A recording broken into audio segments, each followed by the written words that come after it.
Bienvenue au webinaire Ortho, le tour d'horizon 2022. Démarrer l'année bien informé. On est prêt pour commencer. Donc, je me présente. Je m'appelle Caroline Letendre. Je suis directrice des ventes chez Ortho. Ça fait depuis 2009 que je travaille au sein de l'équipe. Et le webinaire d'aujourd'hui a été préparé pour vous afin de vous accompagner dans votre utilisation du système Ortho, pour revoir certaines bases d'informations et de connaître les nouveautés et aussi de vous partager des résultats de recherche dans le domaine de la gestion d'irrigation. Donc aujourd'hui, avec moi, j'ai une belle équipe, trois de mes collègues, dont Nicolas Loyer, responsable du service au Canada, Francis Desaulniers, conseiller irrigation, et puis aussi mon collègue Louis-Étienne Lessard, qui est chercheur en sciences agronomiques. Bonjour les gars! Alors, et vous maintenant, les participants, vous avez été plusieurs à répondre à notre invitation.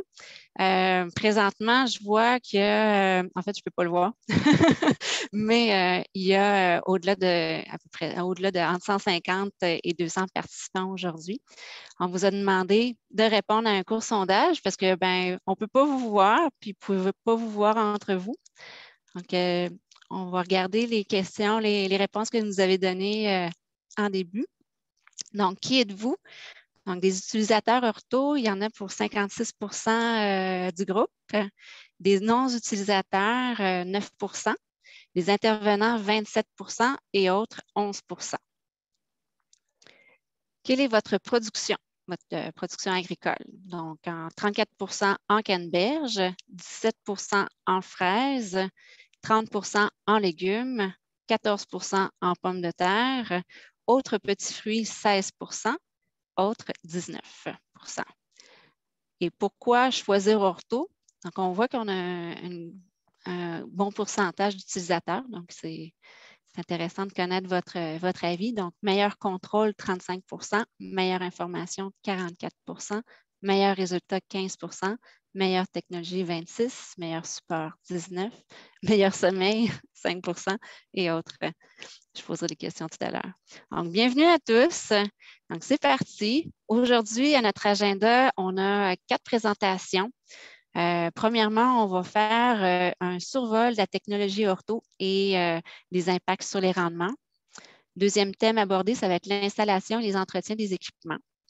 La troisième présentation, l'interprétation des graphiques et nouveautés de l'application Ortho. Et la dernière présentation, et non la moindre, projet de recherche, nouvelle approche d'utilisation et technologie à venir, parce qu'il y a toujours des développements chez Ortho. Donc, comment ça va fonctionner, la formule? C'est que chaque présentation va varier entre d'une durée de 10 à 20 minutes. On va prendre à chaque fin de présentation 5 minutes pour voir si vous avez des questions associées à ce thème-là. En tout temps, vous pouvez inscrire vos questions spécifiques à la présentation dans le Q&A, le questions et réponses. Et je vous inviterai pour tout commentaire qui n'est pas nécessairement une question spécifique, mais juste un commentaire, de le mettre dans la partie clavardage, le chat. Donc, ça va nous permettre de bien identifier qu'est-ce qui est une question, qu'est-ce qui est juste un commentaire comme ça. Et on va rester ensemble pendant une belle heure et demie, donc jusqu'à 11h30 environ. Donc, pour débuter, c'est moi qui parle le bal avec la première présentation. Donc, survol de la technologie Ortho et impact sur les rendements. Donc, Ortho, premièrement, c'est quoi? Donc, on a vu que vous êtes beaucoup d'utilisateurs Ortho aujourd'hui, mais il y a plein de personnes aussi qui ne connaissent pas vraiment qu'est-ce qu'on fait encore. Donc, c'est correct. On va faire un bref survol de ça ensemble. Donc, premièrement, Ortho, c'est une PME québécoise innovante qui a été fondée en 2002. Par des spécialistes en physique du sol qui voulaient mettre en place des outils pratiques pour les producteurs agricoles. Donc, il y avait des outils qui étaient disponibles dans le cadre de recherche, mais qui étaient difficilement applicables dans le quotidien des producteurs. Donc, c'était le but de Ortho à ses débuts. Aussi, c'est une entreprise qui est spécialisée en agriculture de précision en gestion de l'irrigation. Et on est une entreprise qui est surtout présente dans l'Amérique du Nord. On a des équipements à l'extérieur, mais on est principalement focalisé sur les marchés nord-américains. Orto, c'est surtout une équipe. C'est pour ça qu'on y travaille. C'est à cause qu'on est une belle équipe. On est une équipe diversifiée aussi. Donc, on a une équipe R&D. Parce que Orto, c'est beaucoup de R&D, c'est beaucoup de développement de nouvelles technologies. On a une équipe ingénierie et logiciel pour tout mettre ensemble, ces outils d'aide à la décision, faire de l'Internet des objets, de toutes les faire communiquer puis donner facilement l'information aux producteurs. Donc, on a une équipe dédiée chez Orto pour ce secteur-là. On a aussi une équipe qui veille à la production directement des équipements. Donc, les équipements Orto, ben, c'est nous qui les fabriquons, ce n'est pas un intermédiaire. Puis, c'est fait ici à Saint-Nicolas, à Québec, proche de Québec. On a l'équipe de vente, on a aussi l'équipe de service qui offre directement un support direct aux producteurs et on a aussi un support agronomique pour aider les producteurs à mieux servir de la technologie, mieux comprendre au quotidien l'outil qu'ils ont entre les mains, donc optimiser leur utilisation. Et finalement, non le moindre, on a une équipe R&D en sciences agronomiques pour toujours faire avancer la science derrière l'utilisation de nos équipements, faire avancer les connaissances en gestion de l'irrigation. Et on ne fait pas cavalier seul là-dedans. On participe à beaucoup. On a des belles collaborations là, dans l'industrie. Je voulais prendre le temps de souligner ces belles collaborations-là. Donc, des collaborations en recherche, le Fonds TDDC, l'Université Laval, Fonds vert, donc gouvernement du Québec, gouvernement du Canada. Aussi des belles collaborations avec des centres de transfert technologique, donc le CRVI, Optech, pour le développement de nos technologies. On a aussi des belles collaborations avec des centres éducatifs, avec l'ITAC, utilisation, vulgarisation des équipements dans leurs serres froides en champ. Aussi, en Colombie-Britannique avec University of Fraser Valley. Il y a aussi des belles collaborations avec des entrepreneurs agricoles au cours ça fait plusieurs années. Ici, j'ai mis quelques logos. Merci à ceux qui participent avec nous à faire avancer les connaissances puis à devenir de plus en plus précis au niveau de la gestion de l'irrigation. Donc, Orto, ben, c'est quoi aussi? Ben, c'est des équipements. Finalement, c'est des équipements, des sondes qui sont perfectionnés, qui sont fiables, qui sont utilisables pour un producteur au quotidien. C'est des équipements qui sont déployés, comme je disais tout à l'heure, un peu partout en Amérique du Nord.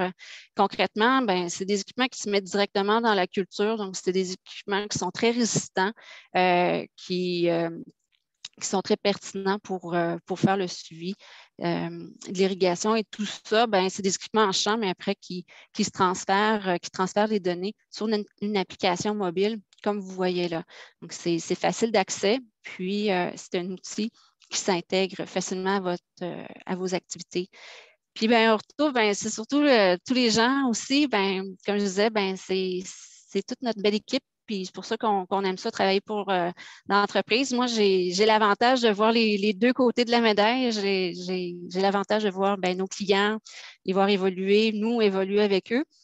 Mais j'ai aussi le côté, le pendant de connaître tous ces gens-là des différents départements de chez Orto. Puis là, je vous montre juste l'équipe à Québec, à Saint-Nicolas. On a aussi une belle équipe qui est située à San Luis Obispo, en Californie. Donc, au total, Orto, c'est environ 90 employés. La moitié des employés est ici au Québec, puis on est fiers de ça. Je vais regarder. J'ai ici un petit commentaire sur le chat. OK, bonjour. Alors, pardon.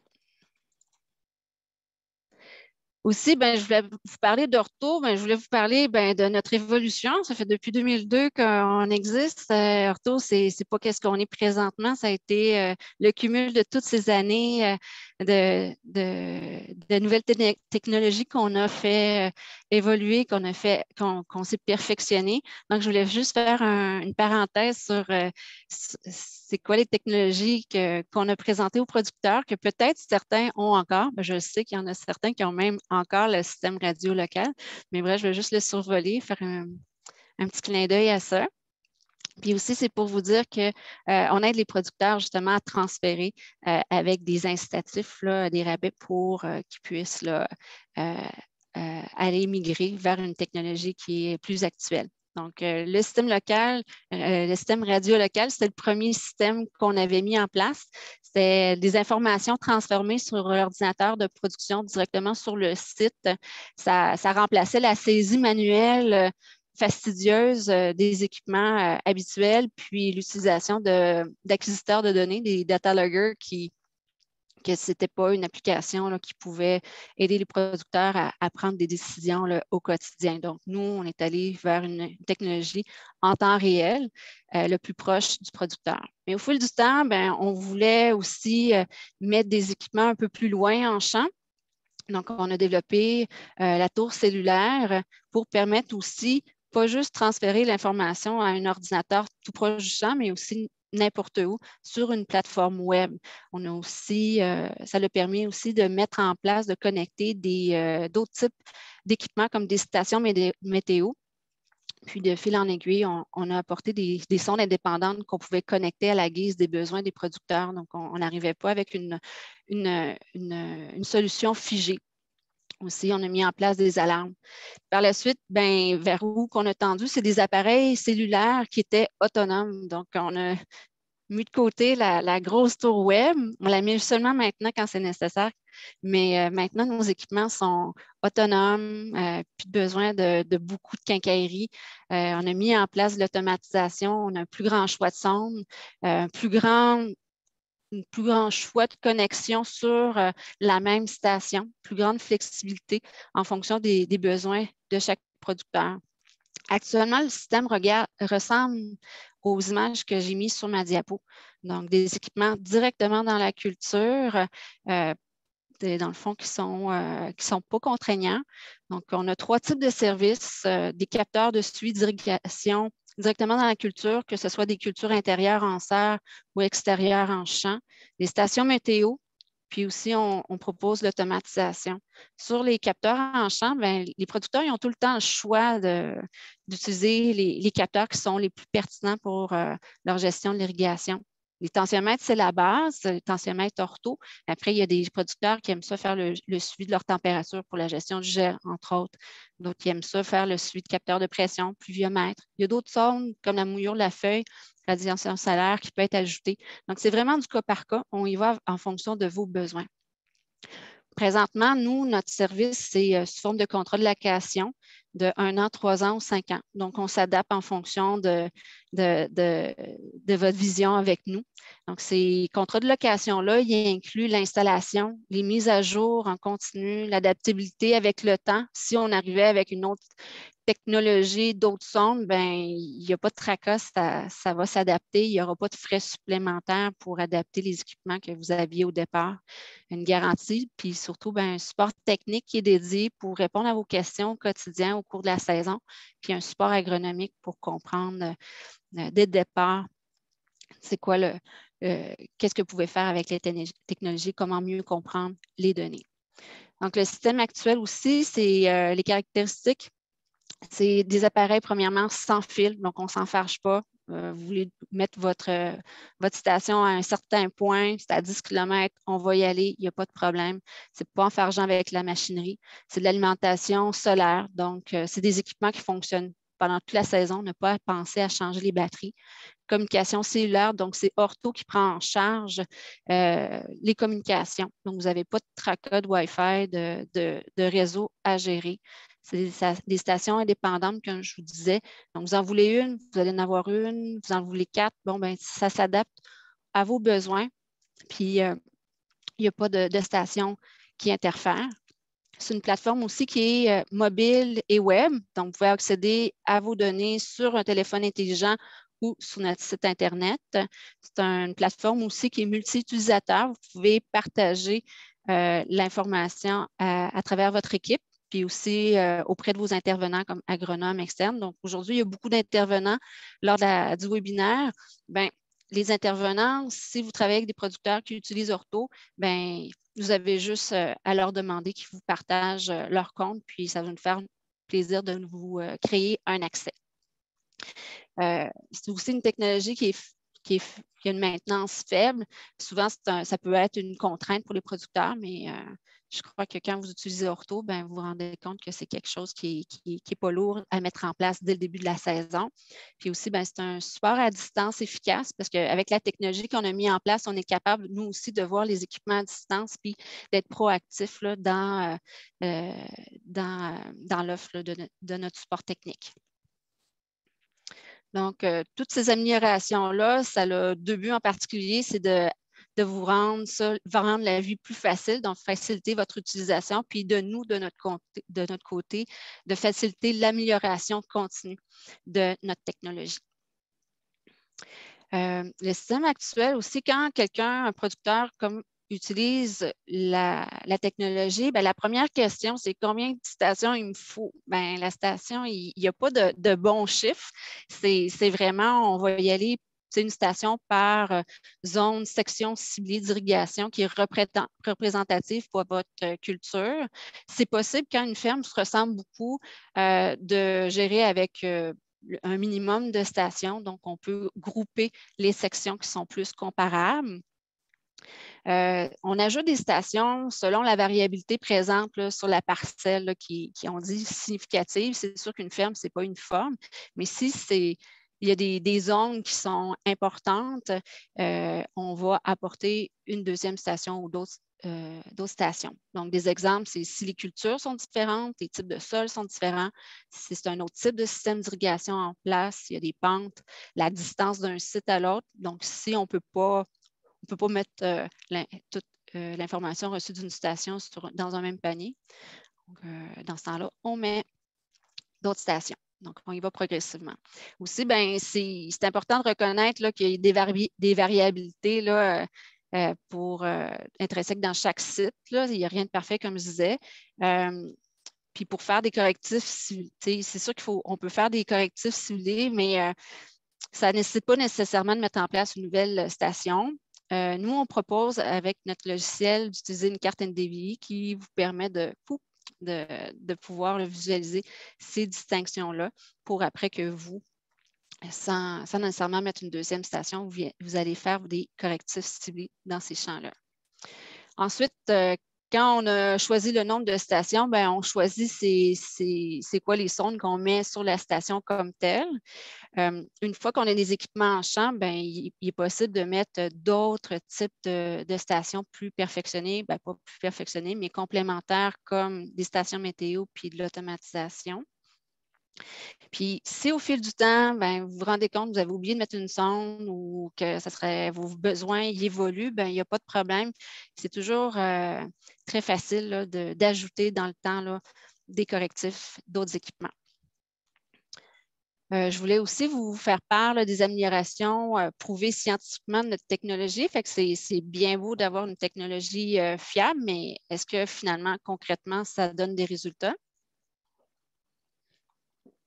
Donc, ici, je veux juste dresser des exemples de cas de production en particulier. Ça ne fait pas l'objet de l'ensemble des améliorations qui ont été vues dans les cultures. C'est juste pour vous dire qu'il y en a, puis que c'est quelque chose qui est élaboré, qui est développé à chaque année. Donc, l'utilisation du SIM, donc là, c'est des résultats qui sont en lien avec l'utilisation d'un système de gestion d'irrigation basé sur la tension en temps réel. En fait, c'est l'utilisation des équipements Ortho. Donc, ici, à gauche, on voit la canneberge, la fraise, la laitue, oignon, mesclun, céleri, épinards. En fait, les recherches ont pu au moins mettre les bases sur quel devrait être le seuil de démarrage de référence pour ces cultures-là. Ensuite, en fonction des tests qui ont été faits, selon les traitements, en fonction de ce seuil-là, puis par rapport à des seuils plus humides ou plus secs, si on restait dans on respectait ce seuil de démarrage-là, on arrivait à des améliorations comme qui sont notées à côté de chaque culture. Exemple, en canneberge, des économies en eau de 21 à 92 %, des augmentations de rendement de 12 à 100 %, des retours sur investissement. Ça, c'est intéressant parce que, tu sais, c'est toujours bien de savoir qu'il y a des améliorations de rendement, des économies en eau, etc. Mais est-ce que finalement la technologie se paye en cours d'utilisation? Donc, ça aussi, ça a été vérifié. Donc, en canneberge, c'était dans la plupart des cas à l'intérieur d'1 an. Donc, en fraise, il y a aussi des augmentations de rendement qui ont été observées. Qu'est-ce qui est intéressant aussi, c'est de l'augmentation de l'efficacité de l'utilisation en eau. Donc, pour une même quantité d'eau, bien, le moment qu'on va appliquer d'eau va faire la différence. Donc, ce n'est pas juste d'appliquer un volume d'eau, c'est de l'appliquer au bon moment. Aussi, un retour sur investissement très rapide. En laitue, augmentation de rendement, encore augmentation de l'efficacité d'utilisation de l'eau. Qu'est-ce qui est intéressant? Bien, ça réduit aussi les symptômes de brûlure de la pointe, donc une amélioration de la qualité de la culture qui fait la différence entre si on récolte ou pas un champ de laitue. En oignon, ben, qu'est-ce qui est intéressant? Il y a eu un test qui a été fait en fonction de la différence entre irrigué et non irrigué. En épinard, des augmentations de rendement comme en céleri. Donc, tous ces résultats-là, c'est des résultats qui ont été prouvés scientifiquement puis qui ont été publiés dans des revues scientifiques avec comité de révision. Et ça continue. Et finalement, ma dernière diapositive, ben, c'est pour vous dire qu'il y a des améliorations qui sont un peu qualitatives, mais qui ne sont pas scientifiques, mais que c'est souvent des commentaires qu'on a de la part de nos clients.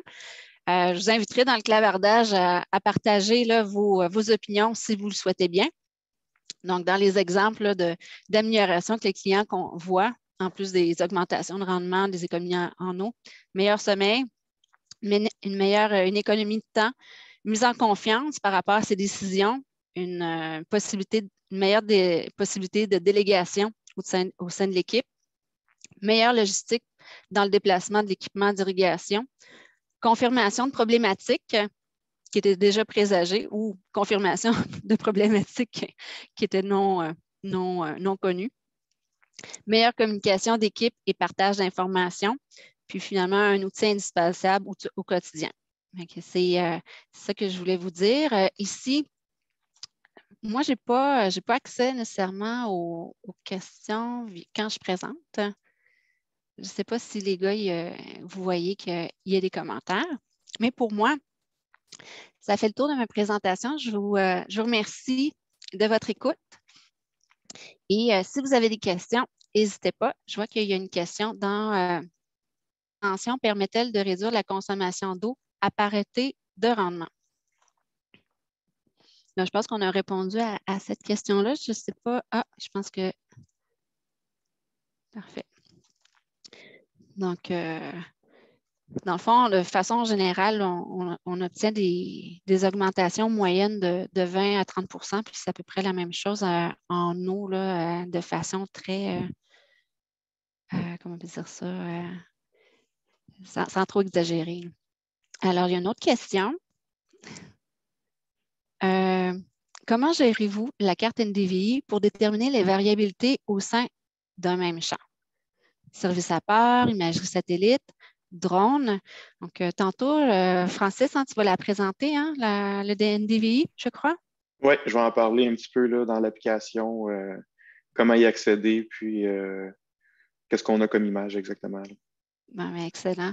Moi, pour ma part, je peux vous dire que c'est inclus. Ce n'est pas un frais qui est venu, on ne le charge pas en plus depuis qu'on l'a. C'est intégré dans notre plateforme, puis c'est un frais inclus. Il n'y a pas de frais supplémentaires. Puis Francis va vous en parler tantôt. Ensuite, deuxième question. Exemple d'amélioration pour les arbres fruitiers comme pommiers, poiriers, pruniers. Donc, je sais que nous, on a beaucoup aussi de recherches là, dans les arbres fruitiers, entre autres en Californie, dans les amandiers. Est-ce que Louis-Étienne…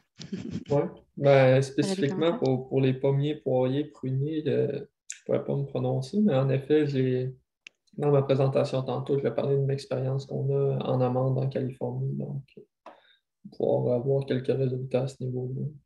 Super. Une autre question. Donc, en combien de temps le retour sur investissement pour la culture de pommes de terre? On a fait beaucoup de recherches en pommes de terre au cours des dernières années, entre autres depuis 2017, directement, on a un projet. Est-ce qu'on a calculé le retour sur investissement pour le moment, Louis-Étienne? Je n'ai pas de chiffre en tête là, pour le retour en investissement. Là. Encore une fois, je vais parler d'une expérience qu'on a faite tantôt cet été, mais on a beaucoup de données, comme tu l'as dit, sur l'augmentation de rendement puis l'utilisation de l'eau qui est réduite, mais je pense qu'on n'a jamais calculé de retour sur investissement en tant que tel. Bon, ben, on malheureusement. Mais de toute façon, je sais c'est qui a posé la question, donc je reviendrai là-dessus. Excellent. Donc, on va être prêt pour, s'il n'y a pas d'autres questions supplémentaires, on va passer au deuxième thème avec mon collègue Nicolas. Super, je vais partager mon écran. Merci Caroline, c'est super intéressant.